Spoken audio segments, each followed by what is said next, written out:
In a world where left is up and right is apparently wrong, do souls make sense of it all, or at least have fun trying?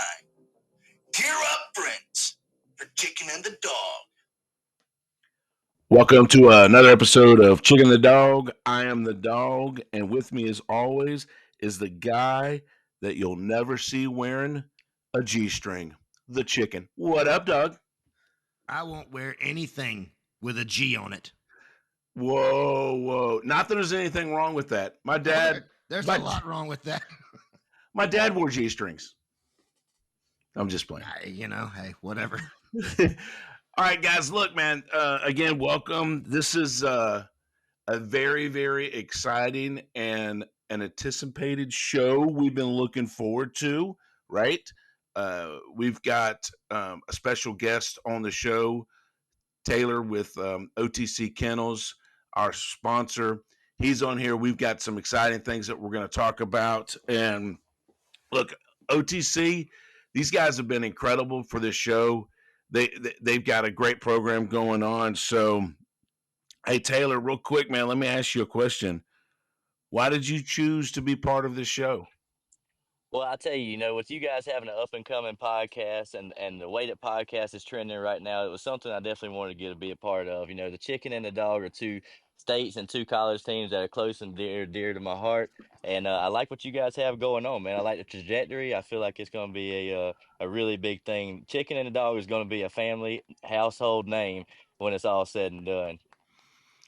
Well, I appreciate that. I believe that's true. I think we're a household name already, but I, yeah, I think that's pretty cool. And we appreciate you very much so. So look, man, kind of what we're gonna do on this show to start it out. Well, we're gonna talk. We're gonna give some awards out, right? And then after that, we're gonna get into Florida's season. We're gonna do a recap of the Fighting Flobies. So let's start into these awards real quick, man. So the first award we're gonna give to you, brought to you by OTC Kennels, is the Offensive Dog of the Year. So, Taylor, why don't you go ahead and tell us who you chose for the Offensive Dog of the Year? Okay, so the offensive dog of the year, I feel like this is going to be an easy one in my opinion. I don't think that there's a player out there that was quite of a hard nosed, heavy hitting, head down running back as Ashton Genty. 5'9", 215 pounds with 374 carries, 2,601 yards with 29 touchdowns. You averaging 7 yards a carry. That's insane. If you're not calling that a dog, putting the team on your back, getting the extra yards we need to. You can count on them on third down, third and short. It doesn't matter. And that's the offensive player or dog of the year. Man, That's an awesome pick. Awesome pick. yeah, I agree. That is fantastic. Chicken, you got anything else you want to say about that one? Well, I mean, look, spoken like a true football genius, another Gamecock fan, I might add. Not that that necessarily has anything to do with it, but it certainly leverages his position on intelligence. Is OTC Kennels picking at you. It doesn't get more brilliant than this. And it's for us, for guys of our high intellect, this is an easy putt. I understand that for the rest of college football, they might be saying, wow, but what about this guy? What about that guy? No, shut up. You don't understand. Ashton Genty, clearly, as our good friends at OTC Kennels put it, is the offensive dog of the year. He doubled his output in any category. He doubled his output this year over last year. If you have a doubt, be quiet. The thing about Ashton Genty too is, I mean, I know that everybody said that he should have won the Heisman. I think the Heisman is something that's too overrated for the man. The offensive dog of the year was what he was going for the whole time. That's right. Amen. Amen. I'm glad somebody gets this. Preach on it. Yeah. Don't worry, there will be a dog house at some point where all of you guys will get invited to and hang out, and we'll shoot commercials. And Nissan will not be our sponsor. We're going for the Mercedes. Oh, I thought we were going to go for a food product of some sort. Are you saying that? You reference that because I'm fat? Well, There's that. I digress. All right, so the next award, which let me just before we do that, I think I think that was a great pick, Taylor. I do. I think Ashton Genty was the clear favorite to win that award, and good for you, guy. All right, so the next award we're going to do is the Defensive Player of the Year, Defensive Dog of the Year. What you got, brother?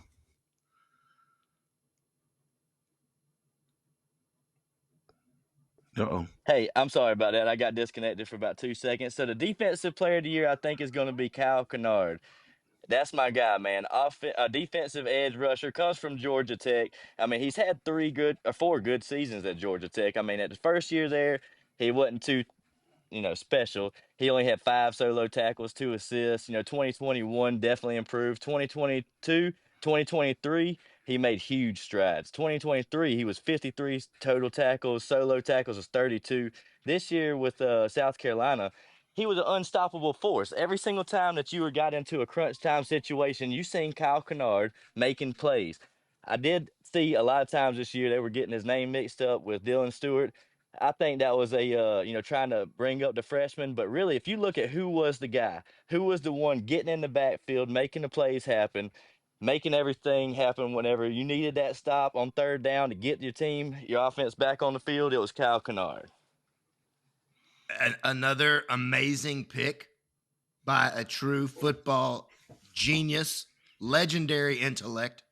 Kyle Kennard, not only does he hit all of these stat lines that Taylor just mentioned, he had 12 and a half sacks, 12 and a half sacks during his time, 4 years at Georgia Tech. I don't know how many total games he played in his freshman year, but 12 and a half sacks during his entire time there.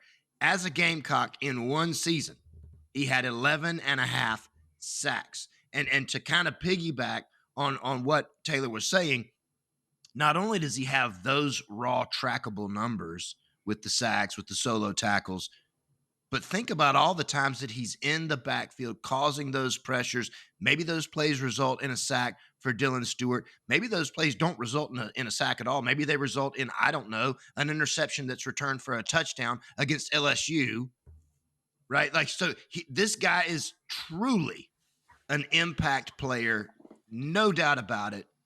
Defensive Dog of the Year.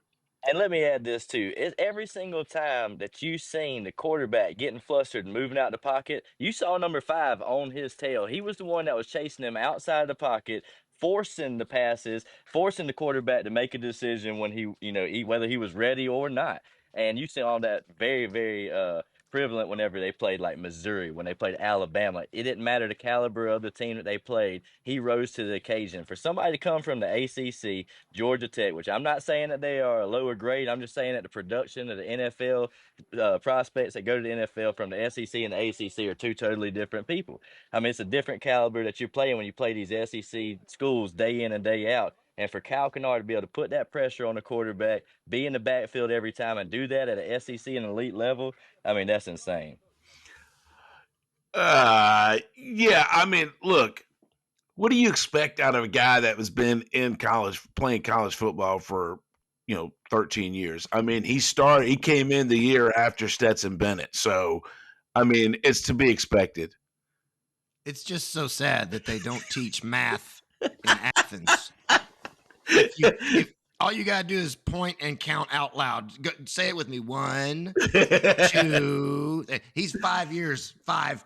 Stetson, the mailman, as you call it. And I don't know if they call him the mailman because he delivers every time, or he's that slow, right? Like Easy. Stetson Bennett was there for 85 years collecting Social Security, which I would like Doge and Elon to look into.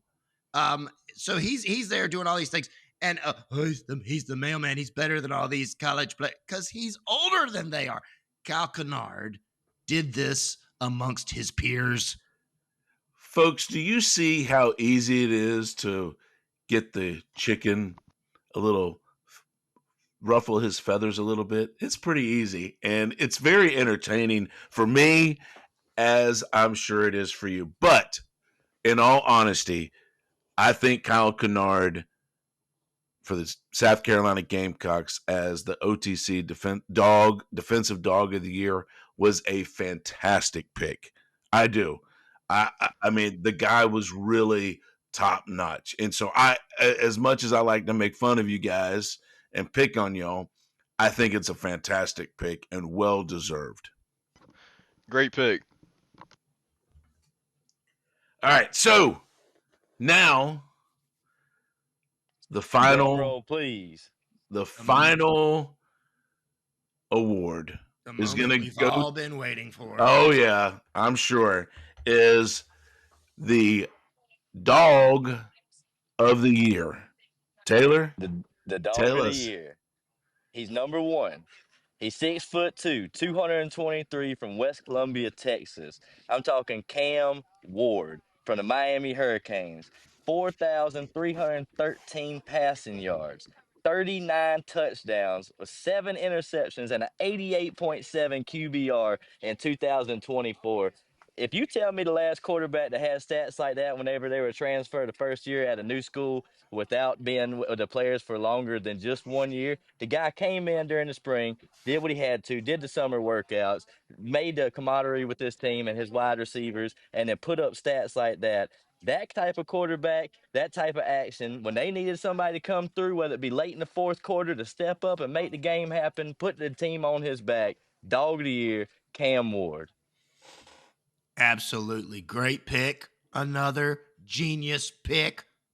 Cam Ward here, in my mind, surpasses everybody else.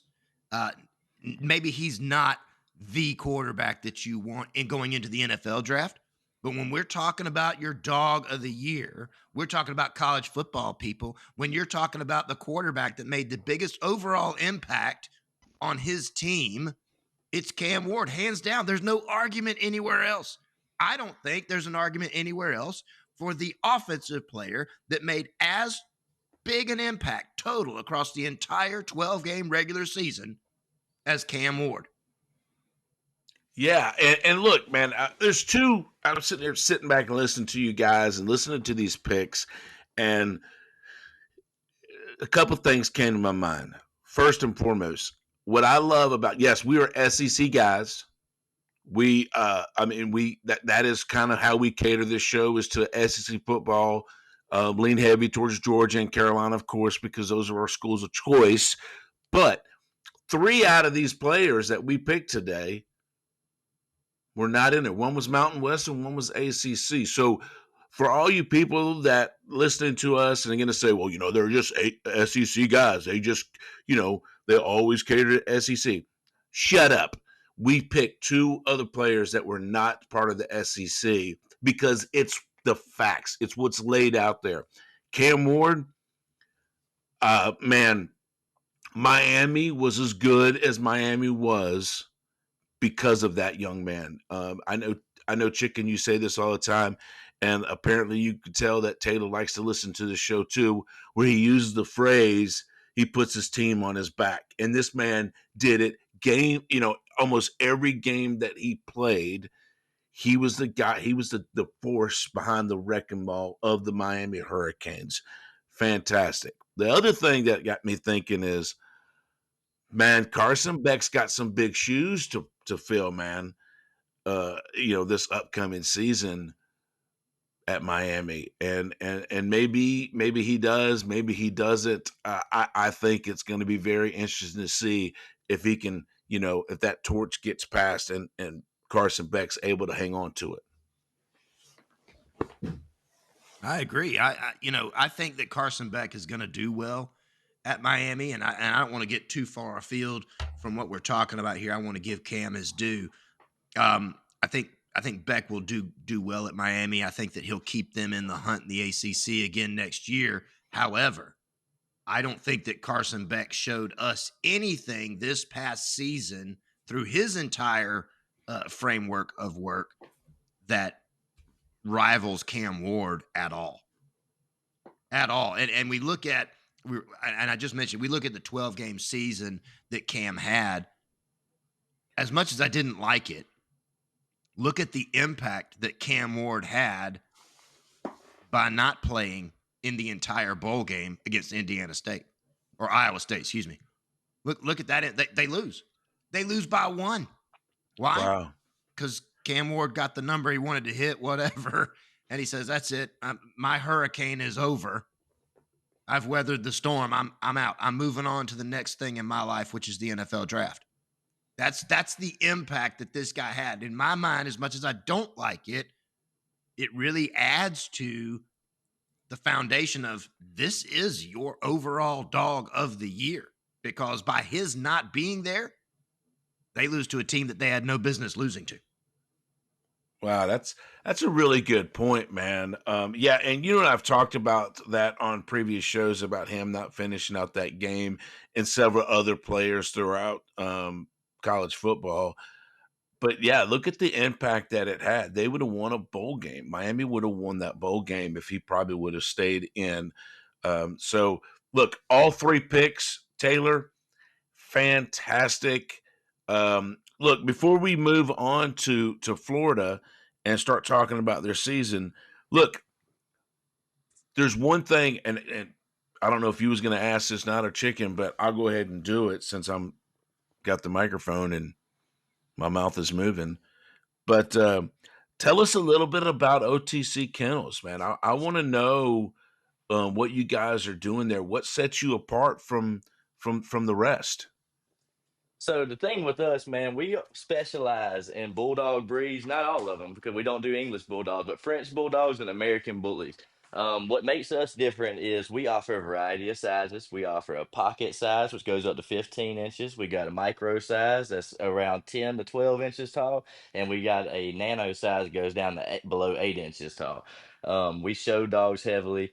One thing that does set us apart is genetic test our dogs through something called an Embark health test. So we test for 250 genetic diseases that a dog can carry, and we only maintain the dogs in our yard at 100% clean, and that's what we breed. Anything else, if it does have something previously in the past when we started, we would pet home the dog, so that way it wouldn't be reproductive and pushing those type of bad genetics into the world. So whenever you get a dog from us, you're getting a healthy dog that's been health tested, a dog you don't have to worry about having any problems out of, something that's going to last you for 10 years or so.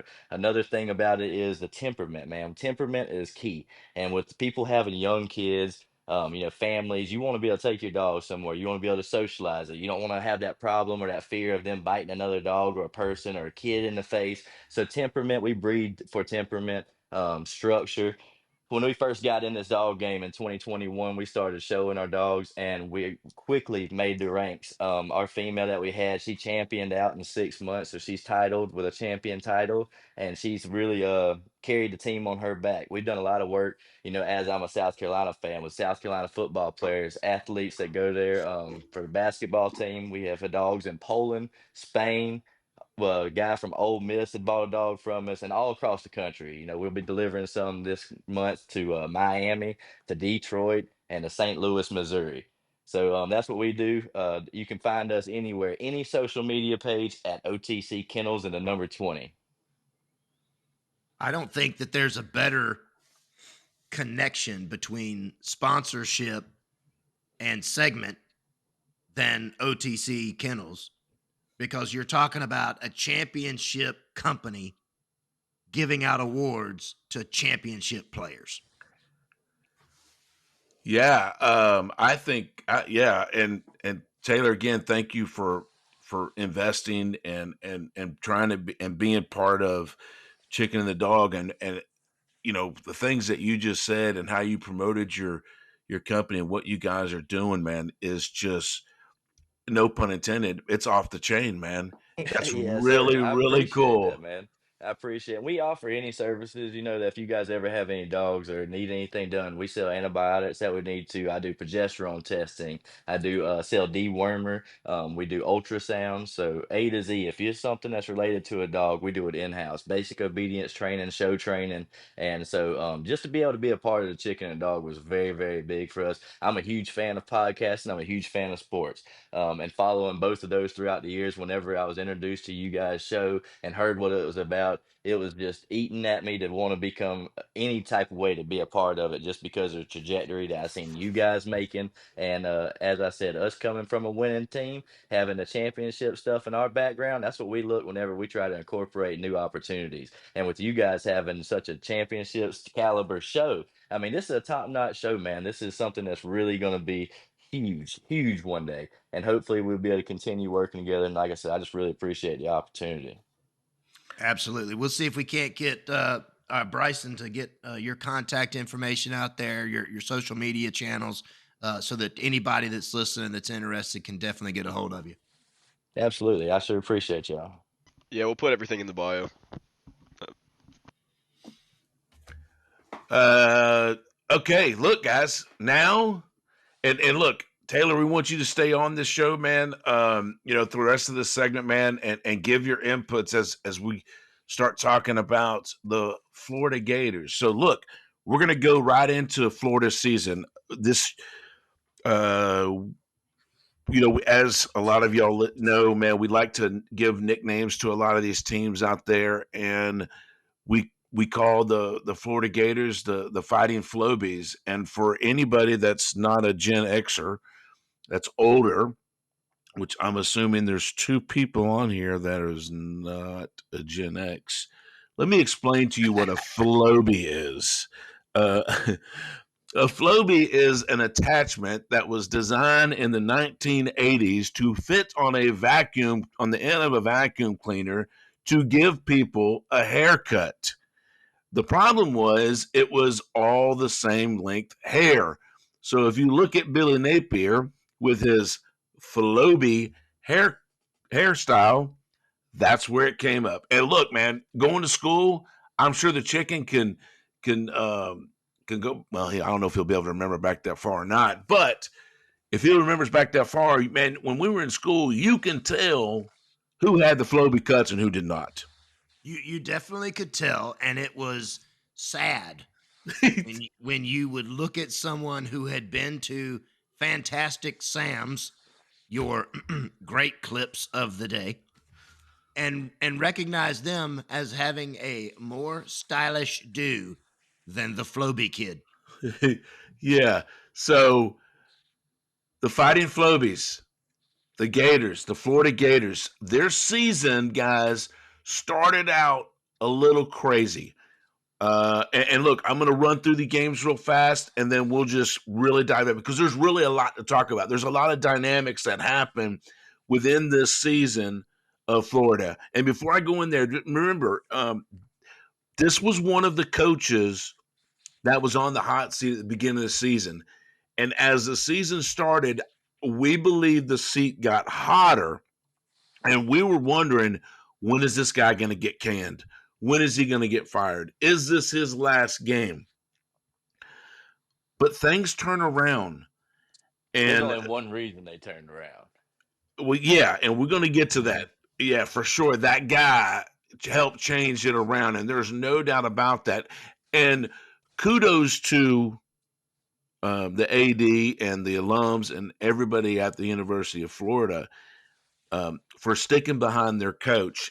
And I think there's good things to come for Florida. But let me go ahead and get into these games real quick. So they started out the season playing Miami. They lost 41-17. Not a good look. But he did go up against the OTC Dog of the Year, so there's that. Next game, they went against Samford. They beat Samford with an M, 45-7. Good job. Texas A&M lost.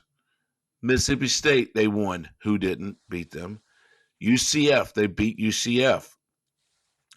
Tennessee lost in overtime. They beat Kentucky. Again, who didn't? They lost to Georgia, to Texas. Then, this is where it gets good. They beat LSU. They beat my man crush, the Fighting Kiffins, with Ole Miss. They waxed Florida State. Again, who didn't? And then they won their bowl game against Tulane. So their season, they won the last 4 games. Not that's pretty good. I mean, and so they they had an interesting season, and they really turned it around. All right, so can I interject for 2 seconds to ask you something about the Florida Gators? I'd like to know what your opinion is on this. So yeah, they turned their season around. They had a couple win things because they DJ Lagway carried them on their back. But what quality opponent did Florida Gators take down with DJ Lagway? I was a fan of Billy Napier at first when he interviewed at the job for South Carolina before Shane Beamer got there, coming from the Raging Cajuns. But I'll tell you, um, Billy Napier is going to have the hottest seat he's ever had in his life coming into 2025 football season. If you look across last year at the quality of the opponents that they beat, it was very low. Whoa, whoa, They were, whoa. I mean, Hang on there. You asked the question. You ready? yeah. They beat LSU. Lagway beat LSU. Lagway beat Ole Miss. Pretty quality Yeah, wins. yeah, I guess you could say that, but at the end of the season, LSU was falling apart. They were going to heck in a handbasket, as some people would say. I mean, I felt like they were having a lot of turmoil inside the locker room between Brian Kelly and Nussmeier, and they didn't really, you know what I'm saying? They were struggling right there at the end. There wasn't quite the camaraderie there was at the beginning of the season because people expected them to be something, and they started losing their traction. So am a fan of DJ Lagway. I think he did something great there. But in the long run for Florida Gators, if they want to be a national championship contender, Billy Napier got to go. Ooh, wow. Chicken? Chicken, what do you think? I love it. I love the take. I love the take. We've talked about before. One of the big things that we talked about, and I'm not leaving this yet, is does Napier fit? I'm not saying Napier is not a really good coach, right? But does Napier fit Florida? You mentioned earlier that the AD is looking like a genius, and so glad Florida hung with Napier. Did they hang with Napier, or did they maybe not really see a viable off ramp? And things played out the way that they did because of Lagway. My curiosity here, and I go right on along with what Taylor is saying, is what do you got now? We're looking at this past season, and yeah, it played out pretty well. It ended up pretty well again because of Lagway. But what are you going to do for me now? How's it going to play out this next year? Because if this doesn't show a step up improvement, right? You won your last 4 straight. Cool. How many are you going to win straight to lead off this season? You've got now, right? You've got a Miami that's not going to have Cam Ward. I'm assuming that Miami is on their schedule again this next year. But the SEC schedule, we know that just flips. Home and away just flips. So you've got Texas A&M that was a relatively close loss. You've got Mississippi State. You should probably beat them again, right? Tennessee took it into overtime. What's that game going to look like? What's Kentucky this next year? Nobody knows. Georgia, that was a relatively close loss, 2 scores. Texas, you got thumped. LSU, Ole Miss, I don't count on that happening twice. No, and if you think about the Ole Miss Florida game, I mean, if I'm not mistaken, that was a noon game, wasn't it?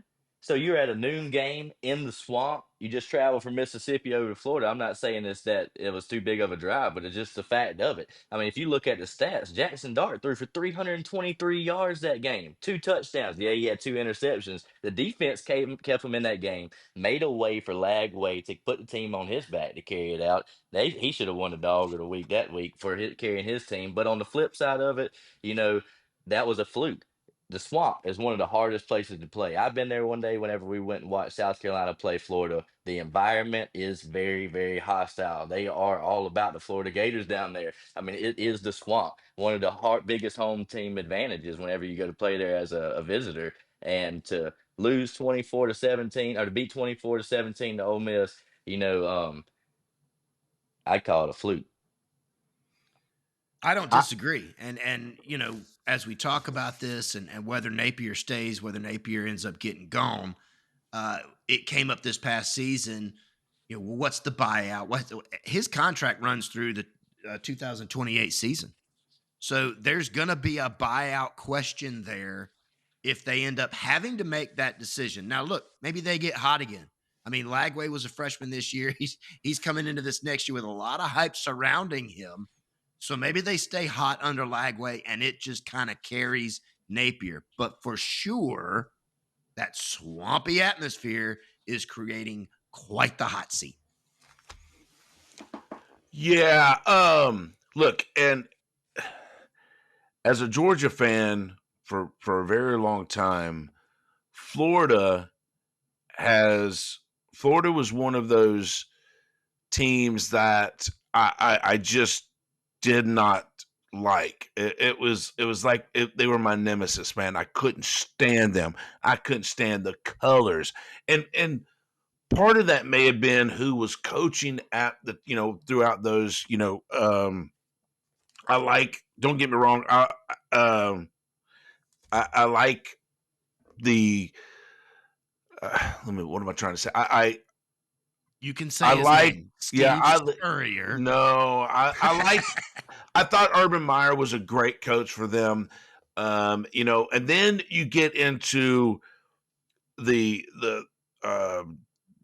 Dan Mullins and the other freaking coach that was there, and Will Muschamp, and they just Dan Mullins was a punk, and that's what really, really turned me against Florida. Was just I just didn't like him. It's like Stoops at Kentucky. I just don't like the guy, right? So I but doing this show, and I do like Billy Napier.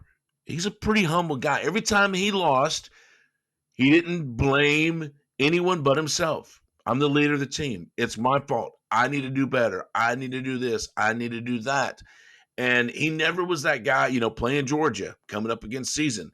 It was never, oh, yeah, we're going to wax them dogs. They suck. They're going to be in jail, blah, blah, blah, blah, blah. Now, when Spurrier said that was funny. I got to give him that.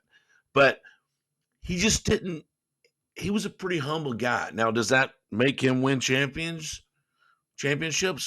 Maybe not. He's got to improve this next season. So, look, man, but before we keep going on this, I just want to say something really quick. Taylor had to jump off the show real quick, and I don't think he's going to come back on. His wife is sick. She's got the flu, and he just texted me and said, "Hey, man, I had to jump off. My wife is not feeling good, and she's getting worse." So, look, we pray for your wife, Taylor. I hope she feels better, man. I know there's a crud going around right now, and we're praying for her. Yeah, absolutely. So I digress right now in the Florida season. You're up.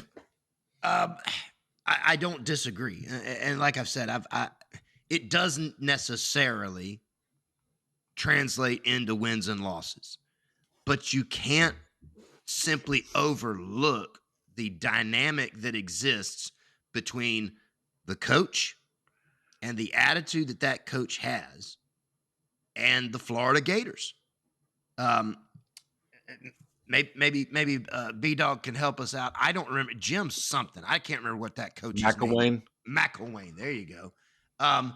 Jim McElwain, Muschamp, Dan Mullen. Those all three different personalities, but not a personality that translated into the Florida Gators as we know them. Didn't translate into the wins and losses that the fans wanted, that the boosters wanted, that the ADs wanted. Steve Spurrier just had that thing about him.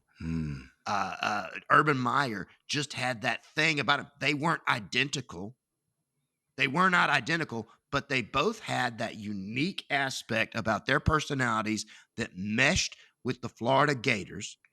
You cannot, unless you're just not paying attention, unless you're closing your eyes and not watching, you cannot remove what that is as a head coach to your football team. And your football team is what generates the W's and the L's. Yeah, and I agree with that 100%. And we actually talked about this on a previous show, if you remember, about Florida needs to bring in a coach that is bigger than the Florida Gators. Urban Meyer, Steve Spurrier, they were bigger than the Florida Gators. They were bigger. And you need that persona. We thought Lane Kiffin was, a lot of people were saying maybe Lane Kiffin will go. Lane Kiffin, we bigger than the Florida Gators. But he's not going to leave Ole Miss. At least not right now. So is Billy Napier and his personality and him, is he bigger than the Florida Gators? Kirby Smart, Nick Saban, they were bigger than their teams that they coached. Is Napier bigger than the Florida Gators? And if he isn't, he won't be there much longer. Yeah, I just don't. Even if let me put this out there. Even if he can get them on a positive track that the Gator faithful are happy with, I want a chicken scratch moment. Does that positive path, that progression, end the same way that Mark Richt's tenure ended in Athens? That, hey, cool, you're winning a lot of games, you're having success, nothing less than an 8-win season for Richt at the time. Maybe it's nothing less than a 9-win season for the Gators under Napier. But at some point, a program like the Florida Gators does what a program like the Georgia Bulldogs did and says, as great as this is, it ain't enough. We want the big one. And so if Napier can't find a way to put himself as bigger than the Gators, and therefore your Gator football team follows that lead and plays with that inspiration that nobody on the planet can touch us, they will make a move at some point. Yeah, I agree. Like you said, his contract goes through 2028. I don't know how big it is. So, if his season isn't that, but we're talking about the Florida Gators, man. It's not like we're talking about some, Samford that brought in some high paid coach and whatever, and they need to get rid of him, and they just don't have the money. Matter of fact, they need to play Georgia 4 times in one season to get enough paychecks to be able to buy their coach out. We're not talking about that. Florida's got the money if they need to buy this cat out if they need to. But I think this past season was very, very interesting, man. They started out with Graham Mertz under center, right? And he lost to Miami. And it was a bad loss. Lagway comes in on the second game, I think after Mertz got hurt, and he wins 45-7 against Samford. Now it's Samford, so you should have won. He threw for 456 yards. Well, Mertz comes back against A&M and loses, only throws for 195 yards. Well, then the next week he plays Mississippi State and beats Mississippi State again, bottom of the SEC. He threw for 201 yards. Then he beats UCF, throws for 179 yards. Then he loses to Tennessee in overtime. And so, maybe there's, you're seeing a little bit of, maybe they're going to be better, because Tennessee, we say this last week, Tennessee made the playoffs, man. So Tennessee they were a good football team last year. Not great, but they were good. But then he gets hurt, I guess, and then Kentucky comes around and Lagway's in. Well, they beat Kentucky. Again, who didn't? Then Lagway gets hurt during the Georgia game, and they bring in this kid from Harvard or Yale or something, and his name was Biff. No, I'm just playing. And Aiden Warner. Yeah, Aiden. That sounds like an Ivy League name. and he loses, right, to Georgia. Then he loses to Texas. Well, then Lagway comes back. Well, he beats LSU, throws for 226 yards. He beats Ole Miss, throws for 180 yards. Not crazy stats, but he beat them. Then he beats Florida State. Everybody did last year. And he throws for 133 yards. Then he plays Tulane, and he throws for 305 yards and beats Tulane. So is Lagway? I'm going to go ahead and throw this out there, and you heard it first on Chicken and the Dog. if Lagway has a good season this year, a decent season as far as stats wise, and Napier doesn't put the team around him to put some W's up, somebody is going to throw some money at that young man at the end of next season, and he's gone. He won't be their bright spot in 2026. They'll throw money at him both in and out of Florida. I don't think the Gators will lose Lagway necessarily. I don't think that Napier, for as much as we want to, I don't know, second guess him, I don't see Napier as not having. He might not be smart enough to get a haircut appointment, but I think he's smart enough to do what he's going to need to do to improve on 2024 and to surround Lagway with weapons, both offensively and defensively, to make this team successful. You were talking about our friend. I can't be anything less than sympathetic to this kid, Aiden Warner. This dude is QB3. You got to know that he's coming in from Yale, and he's thinking, man, I'm on the Florida Gator football. How cool of a story is this going to be to tell one day that I was on the team, I was wearing the ball cap and the jersey and holding the clipboard and flashing my arms this way or that way, and it meant deep route or short button hook, whatever. Like, that was the story this kid's looking at.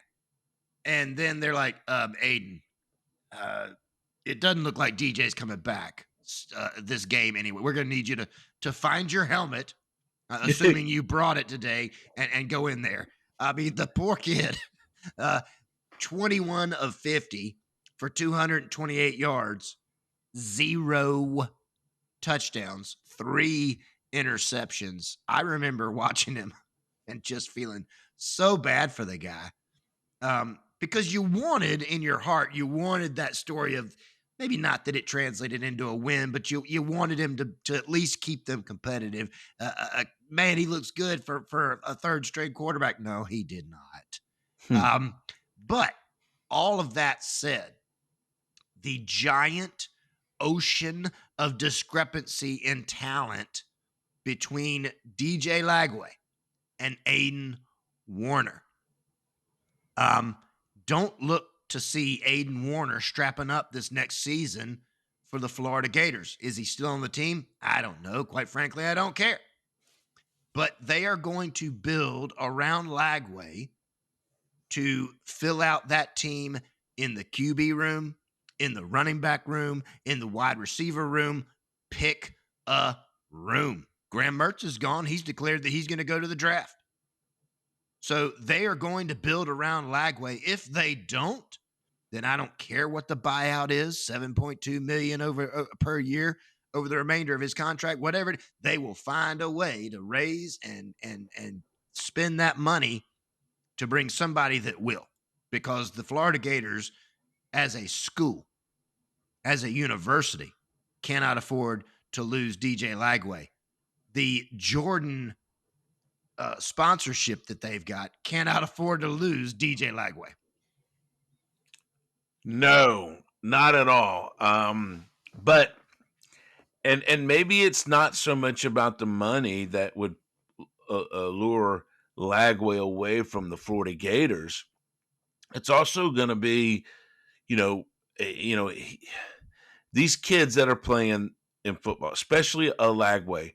He's been doing this game, playing this sport for a long time, man. And when I say a long time for a 18, 19-year-old is a long time, because he's probably been playing it for 10 to 12 years. But he's been playing football longer than he hasn't been playing football. Let's say that, right? So his dream is he wants the NFL, man. He wants the big leagues. And if Florida is not going to showcase Lagway the way that he needs to be showcased, he's going to go somewhere. Now, and I'll say the same thing about Lenore Sellers. Shane Beamer done such a good job at Carolina, going 9-3 with Lenore Sellers, to keep a very talented young man like a Lenore Sellers there. You've got to be able to produce. South Carolina was in the talk to be, had a legitimate argument about making the playoffs. They were a playoff contender team. That is attractive to a Lenore Sellers. That is attractive to a DJ Lagway. So Billy Napier is going to have to make the Florida Gators an attractive team to be able to get into the playoffs to keep a Lagway. That's just my humble and slobbery opinion.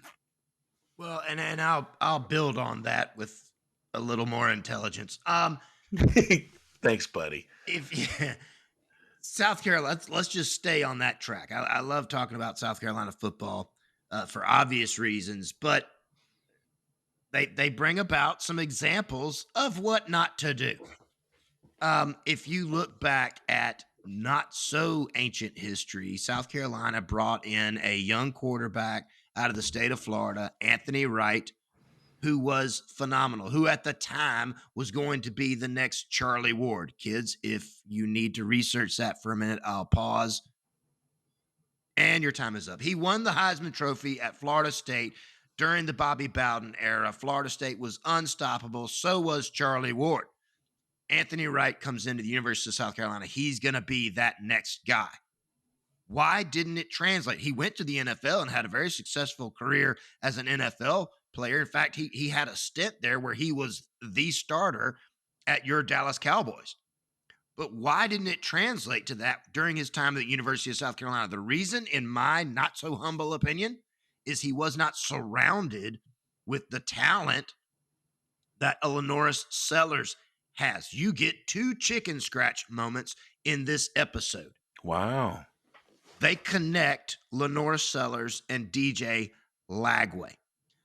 I believe that one of the things that helped, do I think Lenore Sellers is in and of himself a great player? Yes. But one of the things that helped Lenore Sellers this year in his redshirt freshman season was that he had players that he was not only going to as weapons, okay, on offense, Rocket Sanders, for example, Josh Simon, for example, but he also had players on defense that helped sharpen his edge going into that next week of competition. He had a Kyle Kennard that he was lining up. Were they going at 100% in practice? Of course not. But when you've got talent on the other side of the ball that challenges you to be better, it sharpens your sword. DJ Lagway and Billy Napier have to find a way to build that program back to where each side, iron sharpens iron, offense, defense, and they're making each other better to go against that common enemy on Saturday. Yeah, yeah, that really is kind of where I'm going with on that, man. So, Napier's got to find that thing, man, that extra gear to make that happen. And I just look, man, I think that's the world that we now live in as college football is, with the transfer portal being as wide open as it is. It's the wild, wild west. You can do what you want. These kids want to win. They want to showcase who they are.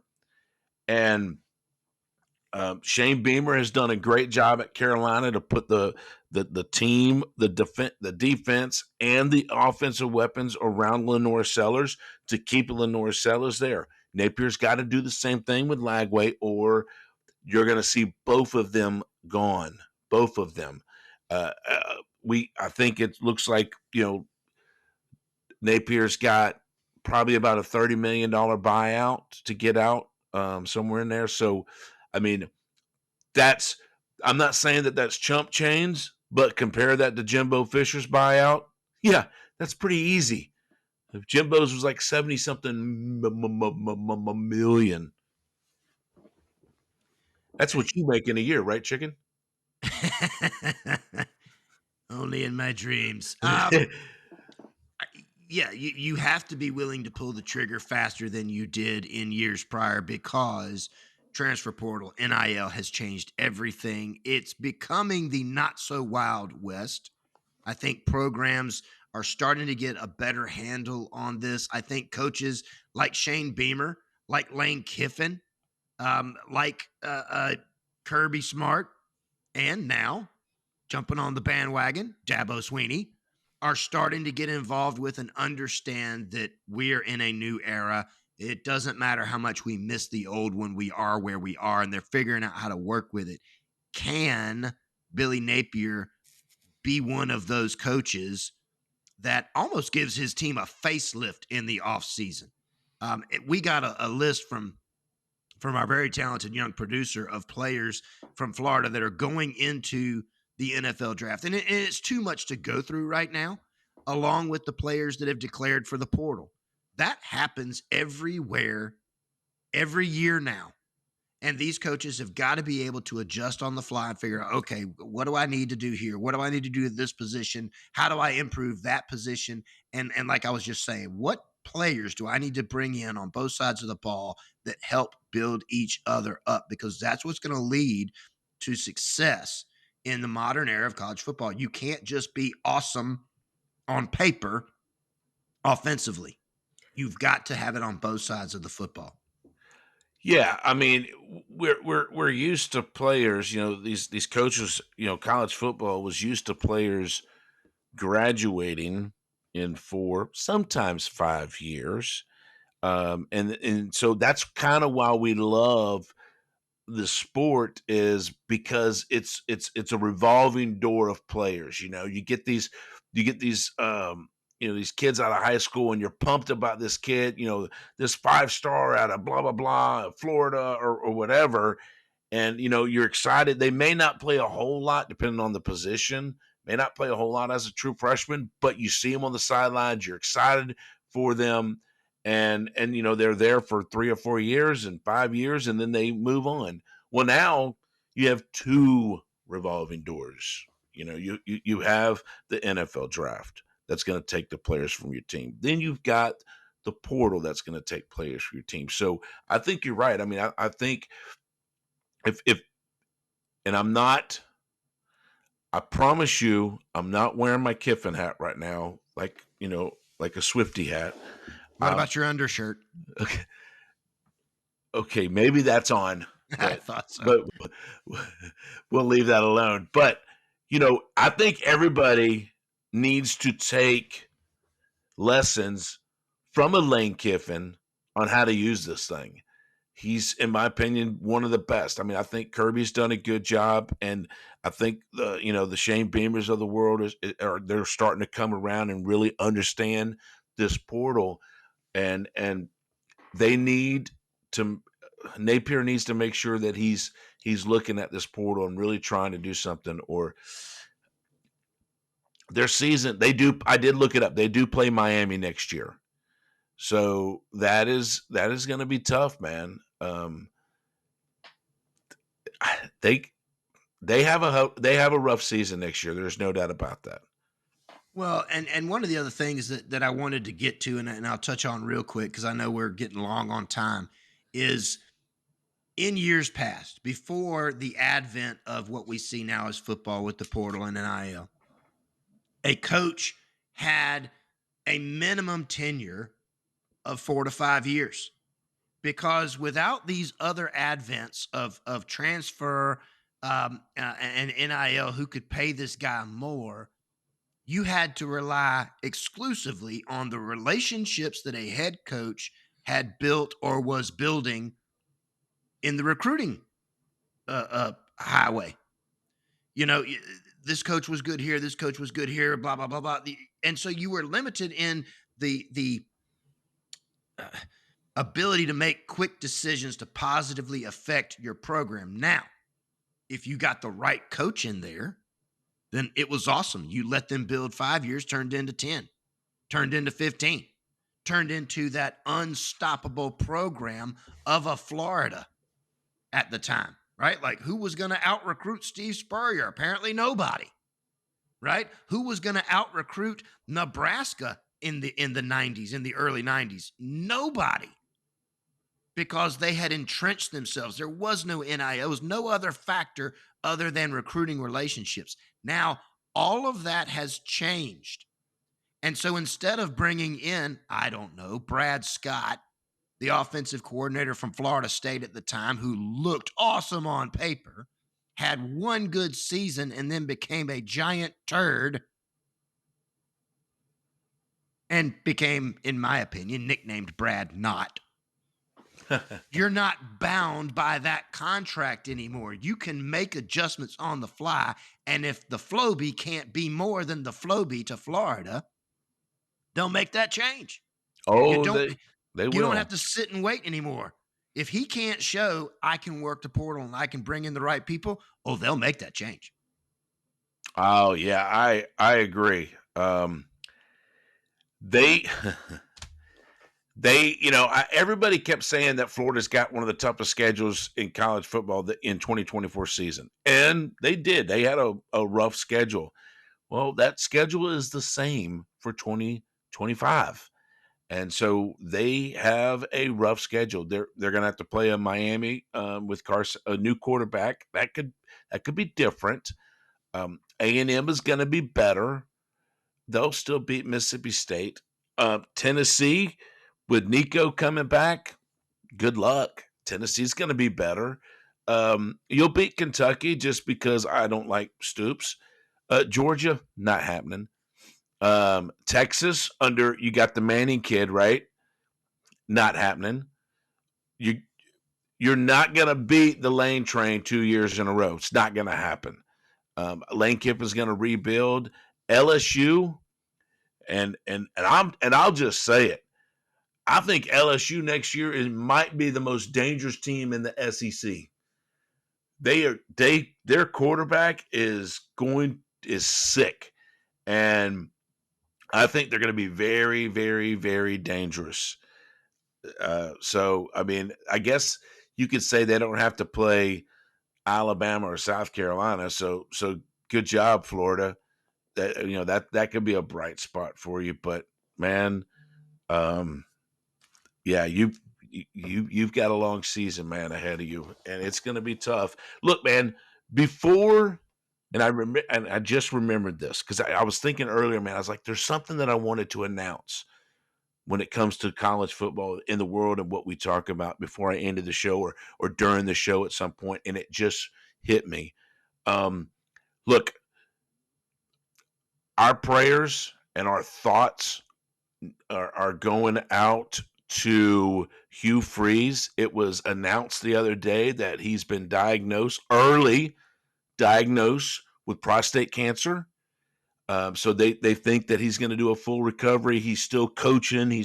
I don't think anything's changing. But look, man, we're praying for you. We hope that you get a clear bill of health really fast, and that this is just a very short-lived thing for you and your family. Absolutely. Many years ago, my family was impacted by prostate cancer, not me personally, but my family was, and definitely one of those that, especially if they catch it at the right time, which it sounds like they did, a lot of positive prognosis can come from that. So our thoughts and prayers are with the Freeze family, Hugh himself, and all of Auburn football. That's right. And look, man, we already seen it last year or the year before. Hugh Freeze has done some pretty special things when it comes to those players, and I'm sure he's got a lot of people around him praying for that young man. And look, you've got the chicken and the dog as well. So good luck, buddy. Look, man, I'm good. You good? I'm all crowed out. Look, man, thank y'all for listening to us. Follow us, like us, share us, tell your neighbors, tell your buddy, tell your enemy. I don't care. Just tell someone about Chicken and the Dog. And love you. Deuces. Bye.